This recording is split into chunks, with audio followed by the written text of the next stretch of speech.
Hi friends, Revathi സച്ചുരി ഇന്നത്തെ വിശേഷങ്ങളിലേക്ക് അവരെ സ്വാഗതം ചെയ്യുന്നു.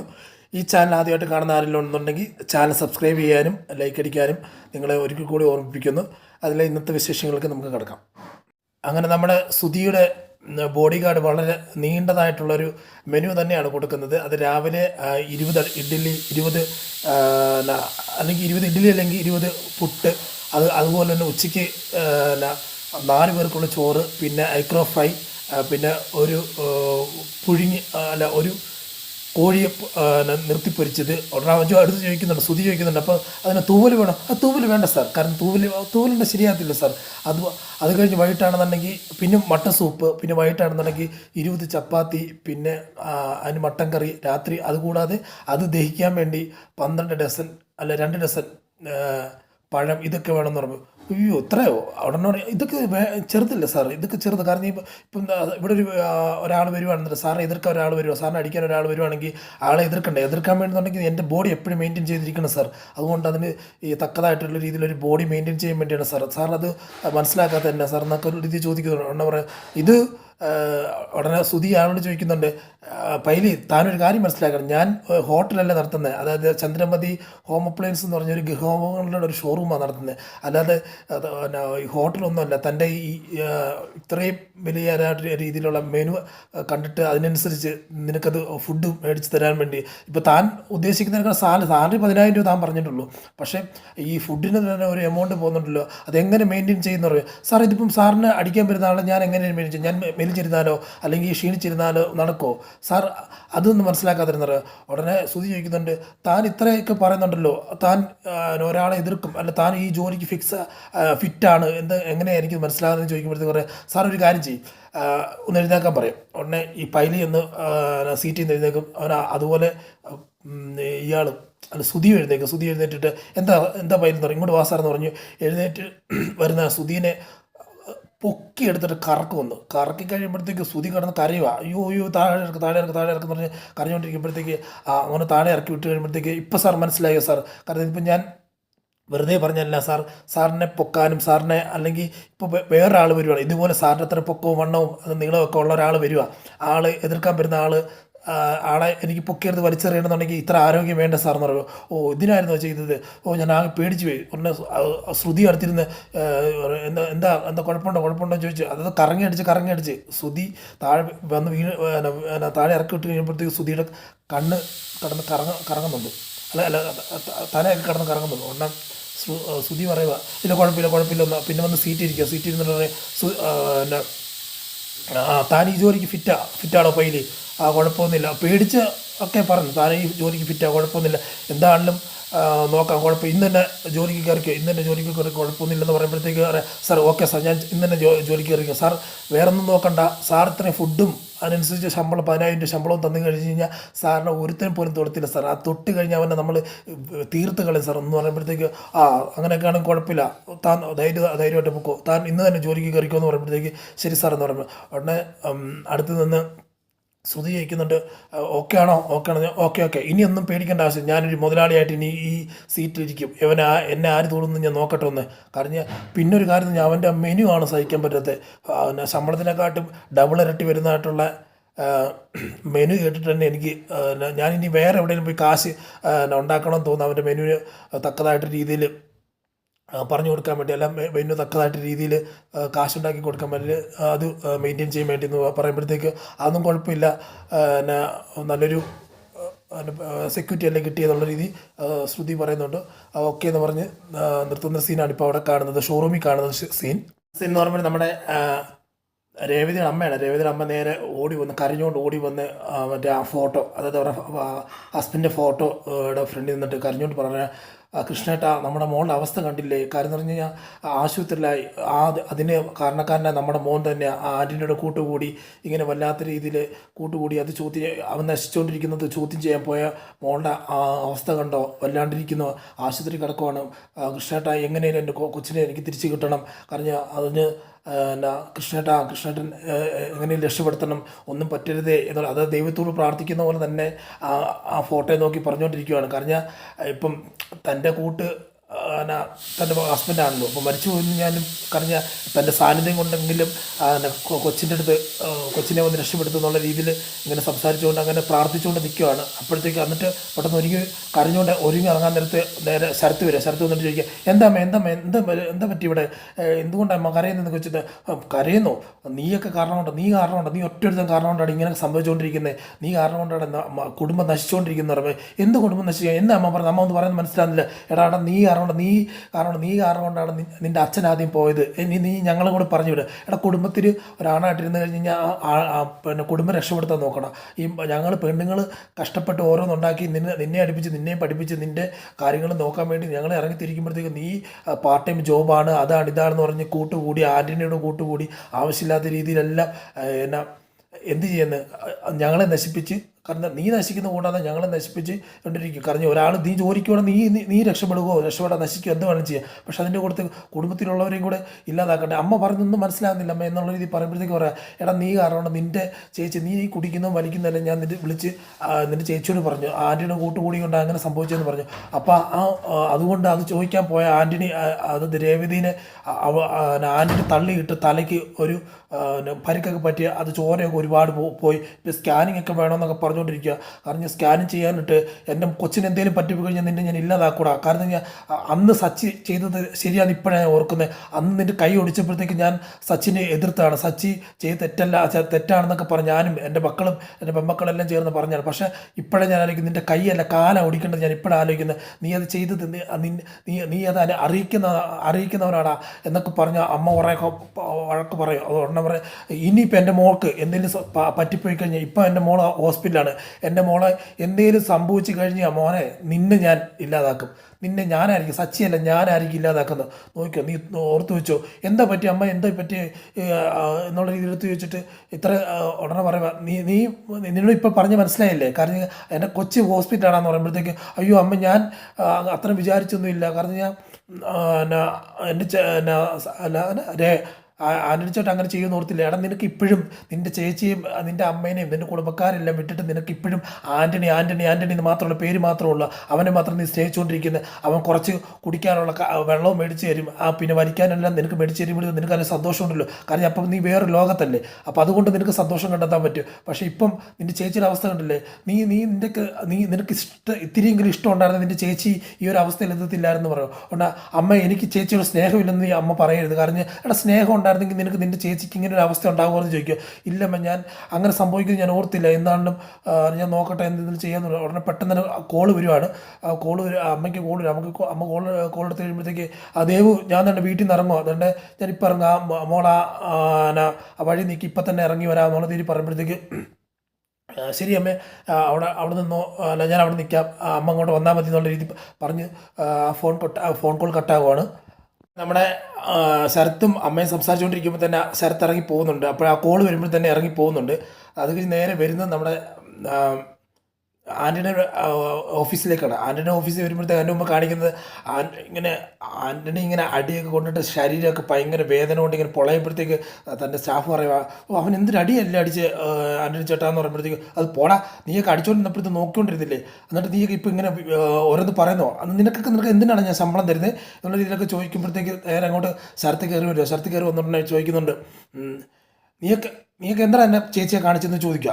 നീയൊക്കെ എന്ത് ചേച്ചി കാണിച്ചത്, ശരത്തെ ആവശ്യമില്ലാത്ത സംസാരിക്കരുത്, നിൻ്റെ ചേച്ചിയാണ് ഉണ്ടാകുന്ന സ്റ്റാഫ് പറയുന്നത്, നിൻ്റെ ചേച്ചിയായതുകൊണ്ട് ഞങ്ങൾ വെറുതെ വിട്ടേ എന്ന് പറയും. അല്ല നീയൊക്കെ എന്ത് ചെയ്യണമെന്ന് പറയും. എന്നാൽ നിൻ്റെ അളിയും ഇവിടെ വന്ന ആൻ്റണി ചേട്ടൻ അടിച്ചുകൊണ്ട് ഞങ്ങൾ അവനെ വെറുതെ വിടുത്തില്ലെന്ന് പറയും. നീയൊക്കെ എന്ത് ചെയ്യണോ, നീയൊക്കെ വന്നിട്ട് ബാക്കി കാണിച്ചാൽ നിന്നെയൊക്കെ ശരിയാക്കുന്നുണ്ട്, ആൻ്റണി ചേട്ടനായ അല്ല സച്ചിയേട്ടനായതുകൊണ്ട് വെറുതെ വിട്ടു, ഞാനായിരുന്നു കൊണ്ട് നിന്നെയൊക്കെ കൊന്ന് തള്ളിയാനെ എന്നാന്ന് പറഞ്ഞാൽ എൻ്റെ ചേച്ചി ഇപ്പോൾ ആ ഹോസ്പിറ്റലിൽ ഉണ്ട്. ആൻ്റണി പറയുക, നീ എന്ത് ഈ ശരത്തെ പറഞ്ഞ കാര്യം അറിയാതെ സംസാരിക്കുന്നത്, എന്ത് കാര്യം അറിയാം, എടാ എൻ്റെ ചേച്ചിയാന്ന് നിനക്ക് അറിയത്തില്ല ആൻ്റണി, നീ എടാ എൻ്റെ ചേച്ചിയും എൻ്റെ അമ്മയും ചേച്ചിമാരെല്ലാവരും എന്നത് പറയുന്നുണ്ട്, എത്ര നാൾ കൊണ്ട് പറയുന്നുണ്ട്, ഓരോ ദിവസവും കൂടെ പറയുന്നുണ്ട് നിൻ്റെ കൂടെ കൂട്ടുകൂടുത് പറയുന്നുണ്ട്. പക്ഷേ അത് കേൾക്കാതെ ഞാൻ നിൻ്റെ കൂടെ കൂട്ടുകൂടിയത് പോരാഞ്ഞിട്ട് നീ എന്നിട്ട് എന്നെ ചെയ്യുന്നത് എന്നോട് കാണിക്കുന്നത്, എടാ എൻ്റെ ചേച്ചിയാണെന്നൊന്നും മനസ്സിലാക്കിയിട്ടെങ്കിലും എൻ്റെ കൂടെ നിന്നിട്ട് അത് വെറുതെ ചേച്ചിന് വിടണ്ടായിരുന്നോ. അപ്പം ആരോട് ചോദിക്കുക, എടാ നിൻ്റെ ചേച്ചി വന്ന് ഇങ്ങോട്ട് വന്ന് എന്നെ തല്ലിയപ്പോഴത്തേക്ക് ഞാൻ വെറുതെ ഇരിക്കണം എന്ന് പറയും. വെറുതെ ഇരിക്കണ ഇരിക്കുമായിരുന്നു. വെറുതെ ഇരിക്കണം എന്ന് പറഞ്ഞു കഴിഞ്ഞാൽ ചേച്ചി നീ തിരിച്ചു ചെല്ലേണ്ട ആവശ്യമില്ലായിരുന്നല്ലോ, തള്ളിവിടേണ്ട ആവശ്യമില്ലായിരുന്നു. അടിക്കുവാണെങ്കിൽ കൈ കയറി പിടിച്ചു, അതങ്ങനെ വെറുതെ ഒഴിഞ്ഞു മറിയാൻ മാത്രം മതിയായിരുന്നല്ലോ. നീ കാണിച്ചത് ചെറ്റത്തരത്തിന്. എടാ നീ ഇവിടെ കാണിക്കുന്ന ചെറ്റത്തരമാണെന്ന് അറിഞ്ഞുകൊണ്ട് തന്നെ നിൻ്റെ കൂട്ടുകൂടില്ലേ, കാശ് കിട്ടും, പിന്നെ നിൻ്റെ കൂടെ കൂട്ടുകൂടുന്നെല്ലാം. കാരണം അതായത് വെള്ളപടി, സിഗരറ്റ് പോലെ എല്ലാ പരിപാടിക്കും ഞാൻ കൂട്ടുകൂടുന്നില്ലേ, ഇതെല്ലാം ചെയ്തിട്ട്. കാരണം എല്ലാം നിൻ്റെ കൂടെ കൂട്ടുകൂടുന്നൊരു സഹോദരനെ പോലെ നിന്ന് നിൻ്റെ അടുത്ത് കൂട്ടുകൂടിയിട്ട് നീ ഇപ്പോൾ കാണിച്ചത് എൻ്റെ കുടുംബത്തിൽ തന്നെ കയറി കളിച്ചില്ലേ. വെറുതെ അല്ലടാ നീ എൻ്റെ സച്ചിയേട്ടൻ വന്ന് നിന്നെ അടിച്ചേ. സച്ചിയേട്ടൻ ഇപ്പം നിന്നെ അടിച്ചത് വെറുതെ കുറഞ്ഞു പോയെന്ന് ഞാൻ കണക്കാക്കുന്നുണ്ട്. ഇനി ഇതിൽ കൂടുതൽ നിനക്ക് കിട്ടട്ടെ ഞാൻ ആഗ്രഹിക്കുന്നുണ്ട്. എൻ്റെ ചേച്ചിക്ക് എന്തെങ്കിലും ഹോസ്പിറ്റലിൽ കിടക്കുന്ന ചേച്ചിക്ക് എന്തെങ്കിലും പറ്റിപ്പോയി കഴിഞ്ഞാൽ വെറുതെ വിടത്തില്ല നിന്നെയൊക്കെ ഞാൻ വന്നടിക്കുന്ന വന്ന് തീർക്കും നിന്നെയൊക്കെ ഞാൻ എന്ന് പറഞ്ഞാൽ. നീ ഉടനെ അത് സ്റ്റാഫ് പറയുക, നീ അത് എന്താ ചെയ്യാൻ ഉദ്ദേശിക്കുന്നത് ചോദിക്കും. ഉടനെ പറയാം, എടാ നീ നോക്കും, നിന്നെയൊക്കെ വെറുതെ വിടത്തില്ല ഞാൻ ഉറപ്പായിട്ട് ഞാൻ വെറുതെ വിടത്തില്ല.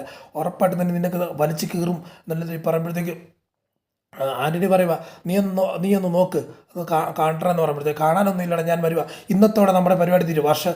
മാസങ്ങളായിട്ട് നിൻ്റെ കൂടെയൊക്കെ ഞാൻ സപ്പോർട്ടായിട്ട് നിന്ന്, എല്ലാ കാര്യത്തിനും കൂടെ സപ്പോർട്ടായിട്ട് നിന്ന് ഞാൻ എന്നെ തന്നെ എൻ്റെ കുടുംബത്തിൽ കയറി തന്നെ നീയൊക്കെ കളിക്കണമായിരുന്നല്ല ആൻ്റണി, നിന്നെ വെറുതെ വിടത്തില്ലടാ. ഞാൻ ഹോസ്പിറ്റലിൽ പോകും, നീ വാ ഇപ്പോൾ വന്ന് എൻ്റെ ചേച്ചിയുടെ ക്ഷമ പറയണം.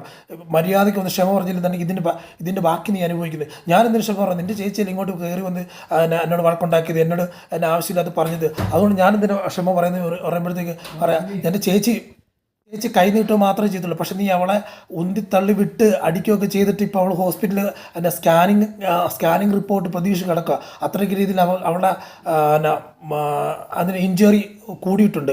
വെറുതെ വിടത്തില്ലാണ് നിന്നെയൊക്കെ ഞാൻ. മര്യാദയ്ക്ക് വന്ന് മാപ്പ് പറയുന്ന ആൻ്റണി നല്ലതെന്ന് പറയുമ്പോഴത്തേക്ക് നടക്കത്തില്ല ശരത്തെ. കാരണം കഴിഞ്ഞാൽ കാരണം ഇവിടെ വന്നു നീ തെറ്റ് ചെയ്തിട്ടുണ്ട് വന്ന് ചോദിക്കണം. അല്ലെങ്കിൽ നീ എന്തിനാ ചേച്ചിയെ പറഞ്ഞു വിടാന്ന് പറയാം. ഞാൻ പറഞ്ഞു വിട്ടാലാണ് ആൻ്റണി, എൻ്റെ ചേച്ചി എന്നോടുള്ള ഇഷ്ടം കൊണ്ട് പറഞ്ഞു വിട്ടാണ്. എൻ്റെ ചേച്ചിയെ അല്ല എൻ്റെ ചേച്ചിയില്ലേ, എൻ്റെ ചേച്ചി എൻ്റെ ജീവനാണ്. കാരണം എന്ന് പറഞ്ഞാൽ ചേച്ചി എന്നെ സ്നേഹിക്കുന്ന പോലെ എൻ്റെ ചേച്ചി ഞാൻ തിരിച്ച് സ്നേഹിക്കുന്നുണ്ട്. പക്ഷേ അതിനെക്കാട്ട് അവരെയൊക്കെ എൻ്റെ ചേച്ചീനെ അമ്മയൊക്കെ തള്ളിയിട്ടാണ് ഞാൻ നിൻ്റെ കൂടെ വന്ന് നിനക്ക് വേണ്ടി നിന്ന് ഇവിടെ വർക്ക് ചെയ്ത് അതുപോലെ നിൻ്റെ ഒരു സഹോദരനായിട്ട് നിൽക്കുകയൊക്കെ ചെയ്ത്. പക്ഷെ നീ എന്നോട് എന്താണ് കാണിച്ചത്? നീ എൻ്റെ ചേച്ചിനെ ഇല്ലാതാക്കിയില്ലേ, വെറുതെ വിടത്തില്ല. മര്യാദയ്ക്ക് വന്ന് മാപ്പ് പറയുന്നത് ആൻ്റണി മാപ്പ് പറയത്തില്ലെന്ന്. ശരി നീ മാപ്പ് പറയണം, ഞാൻ എന്നെ ഹോസ്പിറ്റലിൽ പോട്ടെ, എന്താ അവസ്ഥ എന്ന് പറയാം. അത് കഴിഞ്ഞ് വഴിവിടെ ഞാൻ വന്നിട്ട് നിന്നെ തീർക്കൂടെ ഞാൻ എന്ന് പറയുന്നൊരു സീനാണ് ഇപ്പോൾ നമ്മൾ അവിടെ ആൻ്റണി ഷോറൂമിൽ കാണുന്നത്. അങ്ങനെ ഇറങ്ങിക്കഴിയപ്പോൾ തന്നെ ആൻ്റണി പറയുന്നുണ്ട്, ഇവനും വന്ന് ഭീഷണിപ്പെടുത്തിയില്ല. അളിയനും കൂടെ ചേർന്ന് ഭയങ്കര രീതിയിലുള്ള പ്രകടനം ഇവിടെ കാഴ്ചവെച്ചേക്കുന്നത്. ഇവൻ്റെയൊക്കെ ശരത്തിൻ്റെ കഷ്ടകാലം ആരംഭിച്ചിട്ടുണ്ട്, ഞാൻ വെറുതെ വിടത്തില്ല. അവനൊക്കെ എന്ന് പറഞ്ഞാൽ അവനെ സഹായിക്കുകയും അവൻ്റെ കൂടെ നിൽക്കുകയൊക്കെ ചെയ്ത് അവന് കാശും പണവും അതെല്ലാം കൊടുത്ത് നമ്മളെ സഹായിച്ചിട്ട് അവൻ നമ്മളോട് വന്ന് ഇത്രയും വീരവാദവും ഇത്തരം രീതിയിൽ ഭീഷണിയൊക്കെ മുഴക്കിയിട്ട് പോകണമെന്നുണ്ടെങ്കിൽ അവനൊക്കെ എന്തോരം അഹങ്കാരം വെച്ചിട്ടുണ്ട്. അവനൊക്കെ വെറുതെ വിടത്തില്ല, ഞാൻ കാണിച്ചു കൊടുക്കുന്നുണ്ട് എന്നൊക്കെയുള്ള രീതിയിൽ അവിടെ പറയുന്നുണ്ട്. അത് കഴിഞ്ഞ് കാണിക്കുന്നത് സീൻ ആശുപത്രിയിലാണ്. ആശുപത്രി നോക്കുമ്പോഴത്തേക്ക് ഡോക്ടർ കടന്നു വരുമ്പോഴത്തേക്ക് സച്ചി എന്നിട്ട് ഡോക്ടർ എങ്ങനെയുണ്ട് രേവതിക്ക് എങ്ങനെയുണ്ട്, റിപ്പോർട്ട് വന്ന് എങ്ങനെയുണ്ട്? റിപ്പോർട്ട് നോക്കിയിട്ട് കുഴപ്പമൊന്നുമില്ല ഡോക്ടർ, റിപ്പോർട്ട് നോക്കിയിട്ട് കുഴപ്പമൊന്നുമില്ല, എല്ലാം നോർമലാണ്. അത് ചെറുതായിട്ടൊരു ഇഞ്ചറി ഉണ്ടെന്നുള്ളതല്ലേ ഉള്ളൂ, അത് ഇഞ്ചറി കൊണ്ട് കുഴപ്പമൊന്നുമില്ല സാർ. അതുകൊണ്ടല്ല മാഡം ചോദിക്കാൻ കാര്യം എന്ന് പറഞ്ഞു കഴിഞ്ഞാൽ ഇപ്പം ഛർദി അതുപോലെയുള്ള എന്തെങ്കിലും ബുദ്ധിമുട്ട് തലകറക്കം അങ്ങനെയുള്ള വല്ല ഉണ്ടാകാൻ ചാൻസ് ഉണ്ടോ? അങ്ങനെയൊന്നും ഉണ്ടാകുന്നില്ല, കാരണം നോർമലായിട്ടുള്ളതേ ഉള്ളൂ. അപ്പോൾ ഞങ്ങൾ പൊക്കോട്ടെ ഡിസ്ചാർജ് ആയി പൊക്കോട്ടെ എന്ന് സച്ച് ചോദിക്കുമ്പോഴത്തേക്ക് വേണ്ട, ഒരു 2 മണിക്കൂർ ഒരു ഒബ്സർവേഷൻ ചെയ്തോട്ടെ, ഒബ്സർവേഷൻ കഴിയുമ്പോഴത്തേക്ക് പോകാം, കുഴപ്പമൊന്നുമില്ല. അത് കഴിയുമ്പോഴത്തേക്ക് ധൈര്യമായിട്ട് നിങ്ങൾ പോകാൻ കുഴപ്പമൊന്നുമില്ല എന്ന് പറയും. ഇപ്പം തക്കതായിട്ട് രീതിയിൽ ടാബ്ലറ്റും അതുപോലെ ഫുഡും കാര്യങ്ങളെല്ലാം കൊടുക്കണം. അപ്പം മാത്രമേ ഇത്തിരി കൂടെ പെട്ടെന്നായിട്ട് ഇപ്പോൾ ഉള്ള മുറിവും കാര്യങ്ങളെല്ലാം പെട്ടെന്ന് ഉണങ്ങത്തുള്ളൂ എന്ന് സച്ചിയോട് പറയുന്നുണ്ട്. ശരി ഡോക്ടർ അങ്ങനെ ചെയ്യുന്നത്. അത് കഴിഞ്ഞ് സച്ചി നേരെ വന്ന് രേവതി അടുത്ത് വരിക. രേവതി കുഴപ്പമൊന്നുമില്ല, ഡോക്ടർ പറഞ്ഞു സ്കാനിങ് കിട്ടി, കുഴപ്പമൊന്നുമില്ല, നമുക്കിപ്പോൾ 2 മണിക്കൂറത്തെ ഒബ്സർവേഷൻ കഴിഞ്ഞ് പോകാമെന്ന് പറഞ്ഞു. ഉടനെ പറഞ്ഞ് രേവതി ചിരിച്ചുകൊണ്ട് പറയുക, ഡോക്ടർ ഇത്തിരി കൂടെ വരാൻ വൈകിയിരുന്നെങ്കിൽ, ഇത്തിരി കൂടെ ഡോക്ടറെ കാണാൻ വൈകിയിരുന്നെങ്കിൽ സച്ചിയേട്ടന് പനി വന്ന് ചത്തുപോയെന്ന് പറയുക. ഉടനെ പറയാം, ഉള്ളതെല്ലാം ഉണ്ടാക്കി വെച്ചിട്ട് ഉള്ളതെല്ലാം വരുത്തി വെച്ചിട്ട് പറയുന്ന പറച്ചിൽ കണ്ടില്ലേ, ഇതൊക്കെ നിനക്ക് പറയാൻ കൊള്ളാവുന്നതാണോ? ഇതൊക്കെ ഇങ്ങനെ ചെയ്യരുത് എന്നുള്ള പറയുമ്പോഴത്തേക്ക് രേവതി കിടന്ന് ചിരിക്കുക. എന്തായാലും കുഴപ്പമില്ല, നീ ഇവിടെ ഇരിക്കുന്ന നിനക്ക് വല്ലതും കഴിക്കാൻ മേടിച്ചിട്ട് വരാമെന്ന് സച്ചി പറയുമ്പോഴത്തേക്കൊണ്ട് രേവതി പറയാം, ഇല്ല ഏട്ടാ ഒന്നും വേണ്ട, കാരണം എനിക്ക് വിശക്കുന്നില്ല, സച്ചിയുടെ എൻ്റെ കൂടെ ഇവിടെ ഇരിക്കുന്നു പറയുമ്പോഴത്തേക്ക് എന്തായാലും കുഴപ്പമൊന്നുമില്ല, ഞാനൊരു ഇച്ചിരി ജ്യൂസാണെങ്കിലും മേടിച്ചിട്ട് വരാമെന്ന് പറഞ്ഞിട്ട് പോകണം. അങ്ങനെ പോയി കഴിഞ്ഞപ്പോഴത്തേക്ക് തന്നെ രേവതിയുടെ അമ്മയും ദേവും വരുവാണ്. വന്നിട്ട് മോളെ എന്നുള്ള രീതിയിൽ ഭയങ്കര ഒരു വികാരവരുതായിട്ടുള്ള രീതിയിൽ കരച്ചിലും പിഴിച്ചിലൊക്കെ ആയിട്ട്, എന്താ മോക്ക് പറ്റി ഇത്ര രീതിയിൽ, അയ്യോ മുറിവുണ്ടാവല്ലോ അതാ എന്താ ചോദിക്കുമ്പോഴത്തേക്ക് രേവതി പറയും, ഇല്ലമ്മേ അത് മുറിവ് വലുതായിട്ട് വെച്ച് കെട്ടിയത് മാത്രമേ ഉള്ളൂ, അല്ലാതെ വേറെ കുഴപ്പമൊന്നുമില്ല. ഇപ്പോൾ സ്കാനിങ് റിപ്പോർട്ട് കിട്ടി, സ്കാനിങ് റിപ്പോർട്ടിൽ നോർമലാണെന്ന് കാണിക്കുന്നുണ്ട്, കുഴപ്പമൊന്നുമില്ല. അമ്മ പേടിക്കേണ്ട, പേടിക്കാനുള്ള അസുഖങ്ങളൊന്നും ഇല്ല. ഇപ്പോൾ സ്കാനിങ് റിപ്പോർട്ട് കിട്ടിയതുകൊണ്ട് നമുക്കിപ്പോൾ 2 മണിക്കൂർ ഒബ്സർവേഷൻ കഴിഞ്ഞ് വീട്ടിൽ പോകുന്ന പറഞ്ഞേക്കുന്നത്. ഉടനെ പറയാം എന്താണ് എൻ്റെ മോക്ക് ഇങ്ങനെ ചെയ്തതായിട്ടുള്ള ആൻ്റണിക്ക് ദൈവം തന്നെ കൊടുക്കും, ദൈവം തന്നെ അവന് തിരിച്ചുള്ള പണി കൊടുക്കും എന്നുള്ള രീതിയിൽ അമ്മ പറയുകയാണ്. അതുപോലെ ദൈവം പറയുക, ചേച്ചി ഇത് വെറുതെ വിടില്ല, ആൻ്റണി വെറുതെ വിടില്ല, നമുക്കൊരു കാര്യം ചെയ്യാം, ആൻ്റണിക്കെതിരെ പരാതി കൊടുക്കാമെന്ന് പറയുമ്പോഴത്തേക്ക് രേവതി പറയാം, വേണ്ട മോളെ, ആൻ്റണിക്കെതിരെയുള്ള നല്ലത് സച്ചിയുടെ കൊടുത്ത്, എൻ്റെ ഫ്രണ്ട് വെച്ചെല്ലാം കൊടുത്ത്, ശരിക്കും കൊടുത്ത്. കാരണം ഒരു പോലീസുകാരൻ പോലും ഇങ്ങനെ കൊടുക്കത്തില്ല, അത്ര രീതിയിൽ കൊടുത്തിട്ടുണ്ട്. ഒന്നും പേടിക്കേണ്ട കാര്യമില്ല, ഇനി അതിനെക്കുറിച്ച് ചിന്തിക്കേണ്ട. പിന്നെ നമ്മുടെ ശരത്തിനെ ഓർത്താൽ എനിക്ക് വിഷമം എന്ന് പറയുമ്പോഴത്തേക്ക് അങ്ങനെ പറഞ്ഞുകൊണ്ടിരിക്കുമ്പോഴത്തേന് ശരത്ത് കയറി വരും. ശരത്ത് കയറി വരുമ്പോഴത്തേന് അമ്മ കയറി ശരത്തിന് കുത്തിനെ കയറി പിടിച്ചിട്ട്, നീ എന്തിനാണ് ഇങ്ങോട്ട് വന്നത്, നീ എൻ്റെ മോളെ ഇങ്ങോട്ട് ഇല്ലാതാക്കിയിട്ട് എൻ്റെ മോളെ ഇല്ലാതാക്കാൻ വേണ്ടി നീ കൂട്ടു നിന്നിട്ട്, കാരണം കഴിഞ്ഞാൽ നീ കാരണം കൊണ്ട് എൻ്റെ മോക്ക് ഇത്ര രീതിയിൽ വന്നത്, നീ കാരണം കൊണ്ട് ഇങ്ങനെയൊക്കെ ഞങ്ങൾ അനുഭവിക്കേണ്ടി വന്നത് എന്നൊക്കെ പറഞ്ഞുകൊണ്ടിരിക്കുമ്പോഴത്തേക്ക് അമ്മ വീടമ്മ ഇത് ഉണ്ട് ദൈവം, അമ്മ വീടമ്മ ഇത് ഹോസ്പിറ്റലിൽ കിടന്ന ആവശ്യമില്ല വഴക്കുണ്ടാക്കരുത്, കാരണം അവൻ വന്നിട്ട് പൊക്കോട്ടെ, അവൻ എന്തെങ്കിലും കണ്ടിട്ട് പൊക്കോട്ടെ എന്നുള്ള രീതി പറയുമ്പോഴത്തേക്ക് ശരത്ത് പറയാം, ചേച്ചി ഞാനൊന്നും അറിഞ്ഞില്ല ചേച്ചി, ഞാൻ അറിഞ്ഞില്ലെന്ന് പറഞ്ഞു കഴിഞ്ഞാൽ ഞാൻ വിചാരിച്ചു പോലും, ഇത് മനസ്സിൽ പോലും വിചാരിക്കാത്ത കാര്യങ്ങളാണ് അവൻ ചെയ്തു കൂട്ടിയത്. കാരണം അവൻ ഇങ്ങനെ ചേച്ചിയോട് ചെയ്യുമെന്ന് ഞാൻ വിചാരിച്ചില്ല ചേച്ചി, കാരണം ഞാനിപ്പം അതിന് പശ്ചാത്തപിക്കുന്നുണ്ട്, ഞാൻ ഇനി കൂട്ടുകൂടത്തില്ല ചേച്ചി, അങ്ങനെയൊന്നും ചെയ്തില്ല. ഉടനെ ശരത്തിൻ്റെ അടുത്ത് ശരത്ത് രേവതി അടുത്ത് നിൽക്കുമ്പോഴത്തേക്ക് രേവതി പറയാം, മോനെ നീ എന്താ മോനെ ഇങ്ങനെ കാണിച്ചത്, കാരണം നീ കാരണം കൊണ്ട് ആദ്യം ആലോചിക്ക്, നീ ഇവൻ്റെ കൂട്ട് ആദ്യം കൂടിയപ്പോഴത്തേക്ക് വഴിതെറ്റി പോകുന്നു കണ്ടിട്ട് അതിൻ്റെ മനസ്സിന് വിഷമം താങ്ങാനാവാതെ നമ്മുടെ അച്ഛൻ പോയതിൻ്റെ പുറകെ, കാരണം നീ എനിക്കിവിടെ കല്യാണം ആലോചിച്ച് നിന്നെ പ്രതീക്ഷിച്ചാണ് ഞാൻ കല്യാണത്തെ സംബന്ധിച്ച്, നീ കുടുംബം നോക്കും, കാര്യങ്ങളെല്ലാം ഓടിച്ച് നടത്തും എന്ന് പറയുന്നത് എൻ്റെ പഠിത്തം വരെ മാറ്റി വെച്ച് നിനക്ക് വേണ്ടിയായിരുന്നു, നീ അതെന്താ മനസ്സിലാക്കാതെ, കാരണം കഴിഞ്ഞാൽ ഓരോ ദിവസം കൂടുമ്പോഴത്തേക്ക് എനിക്ക് നിന്നോടും കുടുംബത്തോടുള്ള വിഷമം കൂടിക്കൊണ്ടിരിക്കുക, നീ നന്നാകും ഓർത്തിട്ടല്ലേ ഞാൻ അങ്ങോട്ട് മാറി നിന്നത്, കാരണം ഞാൻ കല്യാണം കഴിച്ച് പോയത്, കാരണം നീ എന്താ അതൊന്നും മനസ്സിലാക്കാത്ത, കാരണം നീ ആൻ്റിയുടെ കൂട്ടുകൂടിയത് കൊണ്ട് മാത്രമാണ് കാരണം ഈ പഴച്ച രീതിയിൽ പോകേണ്ടതായിട്ട് വരുന്നത്. നീ ഇപ്പോൾ എങ്ങനെ പോകണമെന്നുണ്ടെങ്കിൽ പഠിത്തത്തിൽ എങ്ങനെ കോൺസെൻട്രേറ്റ് ചെയ്യാൻ പറ്റും, പഠിത്തത്തിൽ എങ്ങനെ നീ വിജയിക്കാൻ പറ്റും, അതൊക്കെ പറയുമ്പോഴത്തേക്ക് നല്ല പിള്ളേർക്ക് ചേർന്നല്ല. ഒന്നാ പറയാം, ചേച്ചി ഞാൻ കാശുണ്ടാക്കാൻ വേണ്ടി ചേച്ചി ചെയ്ത് മോനെ കാശുണ്ടാക്കിയാൽ മാത്രമേ നമുക്ക് എല്ലാവർക്കും ജീവിക്കാൻ പറ്റത്തുള്ളൂ. പക്ഷേ നീ കാണിച്ച പരിപാടി കണ്ട് ഇപ്പം ഓരോരുത്തർക്കും ഓരോ നഷ്ടങ്ങളുണ്ടോ ഉണ്ടാക്കുന്നത്, നിന്നെ പ്രതീക്ഷിച്ചല്ലേ ഈ കുടുംബം മുഴുവൻ ഇരിക്കുന്നത്, ദേഹം ഇരിക്കുന്നത്, അമ്മ ഇരിക്കുന്നത്, ഞാനിരിക്കുന്നത്. കാരണം ഇപ്പം ഒരു കാര്യം പറ്റും, നിനക്ക് വേണ്ടി തന്നെയാണ് സംസാരിക്കാനും ഇടപെടാനും കാരണം സച്ചിയേട്ടൻ ഇറങ്ങിത്തിരിക്കുന്നത്. സച്ചിയേട്ടനെ വരെ നീ വെറുപ്പിച്ച് നിൽക്കുന്നില്ല, സച്ചിയേട്ടന് നിന്നോട് ഒരു ദേഷ്യമില്ല, സച്ചിയേട്ടൻ നിൻ്റെ അടുത്ത് വഴക്കുണ്ടാക്കിയിട്ടുണ്ട്, അങ്ങനെയൊക്കെയുള്ള നിൻ്റെ അടുത്ത് ബഹളം ഉണ്ടാക്കിയിട്ടുണ്ടെങ്കിൽ പിന്നെ സച്ചിയേട്ടൻ നിൻ്റെ ദേഷ്യമൊന്നുമില്ല, സച്ചിയേട്ടൻ നിന്നോട് സ്നേഹം മാത്രമേ ഉള്ളൂ, അത്രയ്ക്ക് രീതിയിൽ സ്നേഹമുള്ള ഒരു വ്യക്തിയാണ് സച്ചിയേട്ടൻ. എത്രമാത്രം നിൻ്റെ കാര്യങ്ങളെക്കുറിച്ച് ചിന്തിക്കുന്നുണ്ടെന്ന് അറിയാം, എന്നോട് സംസാരിക്കുന്നുണ്ടെന്ന് അറിയാമോ, കാരണം നീ അത് മനസ്സിലാക്കുന്നില്ല മോനെ, കാരണം നീ അത് ഏറ്റവും കൂടുതൽ ചിന്തിക്കുന്നത് നിൻ്റെതായിട്ടുള്ള ഭാഗങ്ങളാണ്. നീ ഇത് തൽക്കാലമായിട്ട് കിട്ടുന്ന സുഖത്തിന് വേണ്ടിയും അതിൻ്റെതായിട്ടുള്ള സന്തോഷങ്ങൾക്ക് വേണ്ടി മാത്രം പോത് ഒരു സിഗരറ്റ് വലിച്ചാലോ വെള്ളം അടിച്ചാലോ കിട്ടുന്നതായിട്ടുള്ള സുഖത്തിന് വേണ്ടി നീ നിൽക്കുന്നത് കൊണ്ട് എന്ത് സന്തോഷം കിട്ടുന്നത്, കുടുംബം ഇല്ലാതാകുന്നല്ലോ. നീ അതെല്ലാം ചെയ്യുമ്പോഴത്തേക്ക് വേറെ ലോകത്തില്ല, അതിനനുസരിച്ച് വീട്ടിലും നാട്ടിലും എല്ലാം ബഹളം ഉണ്ടാക്കേണ്ടി വരും, നാട്ടുകാരുമായിട്ടുള്ള പ്രശ്നങ്ങൾ ഉണ്ടാക്കേണ്ടി വരും. നീ ഓരോ ദിവസം കൂടുമ്പോഴത്തേക്ക് ഞങ്ങൾ വിഷമിപ്പിച്ചുകൊണ്ടിരിക്കും, എന്താ ചെയ്യേണ്ടതെന്ന് ഞങ്ങൾക്ക് അറിയുന്നില്ല മോനെ. കാരണം ഞാൻ അത്ര രീതിയിൽ, കാരണം ഞങ്ങൾ ഓരോ ദിവസം അനുഭവിക്കുന്നുണ്ട്, കാരണം നീ ഇങ്ങനെ ചെയ്തില്ലായിരുന്നു ഞാൻ അവിടെ പോകേണ്ട വരുന്നില്ലായിരുന്നു. ഉടനെ ഇല്ല ചേച്ചി, ഇനി ഞാൻ ഒരിക്കലും പോകത്തില്ല ചേച്ചി, ഇനി ഞാൻ അവനെ കാണാൻ പോയിരുന്നു, ഞാൻ അവൻ്റെ അടുത്ത് പറഞ്ഞിട്ടുണ്ട്, ഇനി നീ എന്നെ കണ്ടുപോരുത്, ഞാൻ നിന്നെ കാണത്തില്ല, നീ ആയിട്ടുള്ള കൂട്ടുകെട്ടെല്ലാം നിർത്തിയിട്ടുണ്ട് എന്ന് പറഞ്ഞിട്ട് അവനെന്ന് പറയുമ്പോഴത്തേക്ക് പറയാം, ഓ അങ്ങനെയാണെന്ന് നീ ഉടനെ രേവതി ചിരിച്ചുകൊണ്ട് പറയാം, ഇത് അങ്ങനെയായിരുന്നെങ്കിൽ ഞാൻ നീ ഇങ്ങനെ നന്നാവുന്നത് നീ നേരത്തെ പോയായിരുന്നല്ലോ, പോയി അവൻ്റെ അടുത്ത് സംസാരിച്ച് എല്ലാം റെഡിയാക്കിയാൽ ഇത്ര വൈകിച്ച്, കാരണം ആവശ്യമില്ലാത്ത രീതിയിലുള്ള ശീലങ്ങളെല്ലാം തുടങ്ങേണ്ട ഒരു കാര്യം വരുത്തില്ലായിരുന്നല്ലോ എന്നുള്ള രീതി രേവതി പറയുന്നുണ്ട്. അപ്പം ചെറിയ രീതിയിൽ എല്ലാവരും സന്തോഷത്തോടെ നിൽക്കുന്ന ഒരു സീനാണ് നമ്മൾ ആശുപത്രി കാണുന്നത്. അടുത്തായിട്ട് ഒരു ഗ്രൗണ്ടാണ് കാണിക്കുന്നത്. ആ ഗ്രൗണ്ടിൽ കുറേ പിള്ളേർ കളിച്ചുകൊണ്ടിരിപ്പുണ്ട്. അതിൻ്റെ അടുത്ത് ഒരു 2-3 ടയറൊക്കെ ഇട്ട് അതിൻ്റെ മേലൊരു കൊച്ചിരിക്കുവാണ്.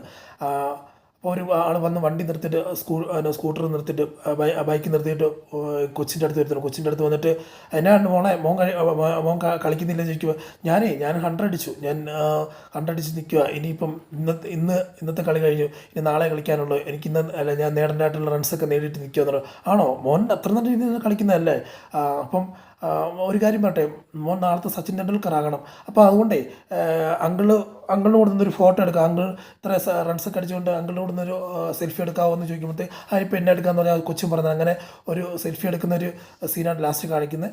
അതിനാൽ ഫ്രണ്ട്സ്, നിങ്ങൾ ഈ വിശേഷങ്ങൾ ഓരോ ദിവസങ്ങളും എൻ്റെ വിശേഷങ്ങൾ, ഞാൻ പറയുന്നതായിട്ടുള്ള വിശേഷം നമ്മുടെ സച്ചിയുടെയും രേവതിയുടെയും വിശേഷങ്ങൾ കാണുന്നുണ്ട്, അത് ആസ്വദിക്കുന്നുണ്ട്, ഞാൻ പൂർണ്ണമായിട്ട് വിശ്വസിക്കുന്നുണ്ട്. ഇനിയും വരും ദിവസങ്ങളിൽ നിങ്ങളുടേതായിട്ടുള്ള സപ്പോർട്ട് ഞാൻ ആഗ്രഹിക്കുന്നു. ഈ ചാനൽ ആദ്യമായിട്ട് കാണുന്ന ആൾക്കാരുണ്ടെന്നുണ്ടെങ്കിൽ അവർ കൂടുതലായിട്ട് ചാനൽ സബ്സ്ക്രൈബ് ചെയ്ത് കാണാനും അതിന് കൂടുതലായിട്ട് എന്നെ സപ്പോർട്ട് ചെയ്യണമെന്ന് ഞാൻ ആഗ്രഹിക്കുന്നു. അതിനാൽ ഇനിയും വരും ദിവസങ്ങളിൽ കൂടുതലായിട്ട് നല്ല നല്ല വിശേഷങ്ങൾ പറയാൻ വേണ്ടി ഞാൻ ആഗ്രഹിക്കുന്നു. അതിനാൽ ഇന്നത്തെ ഈ വിശേഷങ്ങളിൽ നിന്ന് വിട പറയുന്നു. Signing off. Thank you.